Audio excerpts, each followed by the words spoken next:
New at 6, Illinois' public libraries would be discouraged from banning books under a new proposal in the State House. The measure would allow Secretary of State Alexi Janulius, who also serves as the state's chief librarian, to withhold state grant money from public libraries that ban books.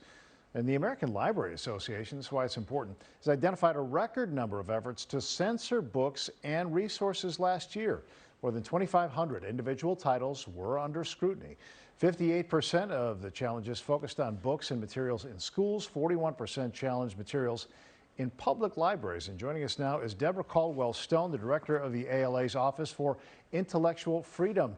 Deborah, thanks for being with us. I think a lot of people might be surprised to learn this. Let's start here. Is this mostly books that have LGBTQ content? Is there something else at play here? It's true that the majority of books being challenged in the last 2 years reflect the lives and experiences of LGBTQ persons, but there's also a rising number of books being challenged that deal with our history of race and racism in the United States, that reflect the experiences of persons of color, Black persons, Indigenous persons as well. It's really a reflection of the fact that these numbers show that there's really a campaign to remove books that don't meet the approval of certain political advocacy groups. And we're seeing them come in rising numbers to library board meetings, to school board meetings, to try to remove books that they don't agree with, but other readers want to read. I think it probably is. You're right. A sign of the times here. We mentioned that it is happening at public libraries and at schools. Do you see this happening more at high schools, or is it predominantly at the lower school, at grade schools and middle schools? We're seeing these groups go to school districts as a whole and claiming that these books are available to younger students when they may be in the high school. But really targeting these books based on a belief that no young person should be able to read about books that reflect the lives of gay or transgender persons or address their interests and needs. And so we're seeing efforts to really even change policy at the board level to exclude these books. We're seeing 27 states have legislation that would, contrary to the efforts here in Illinois, they would actually ban books that deal with gender identity and sexual orientation.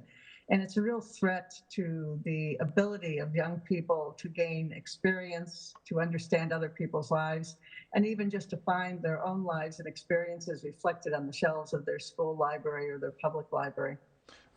So I understand a lot of these requests to ban or restrict books is coming from groups now where it used to be individuals. Answer this. What usually happens when a request like that gets made? How does a library, a school, typically react when they get that kind of a request? Well, generally, we actually encourage libraries to have policies on the books that allow an individual to raise a concern about a book. And in the past, what we used to see is a parent might see their child, their student, reading a particular book. They'd look at it, have a concern, and raise that with a librarian or a teacher. But what, as you said, as we're seeing right now, is we're seeing these partisan groups go to board meetings with long lists of books. 40% of the challenges last year involved one person challenging over 100 books at one time, based on their disapproval of the content of the books because they were LGBTQ, because they reflected a vision of history and race that they didn't agree with. And that is just a reflection of the fact that they're not reading those books. They're really pursuing a political agenda, and we're allowing politics to really impact the education of our students so that they don't have the ability to read these books.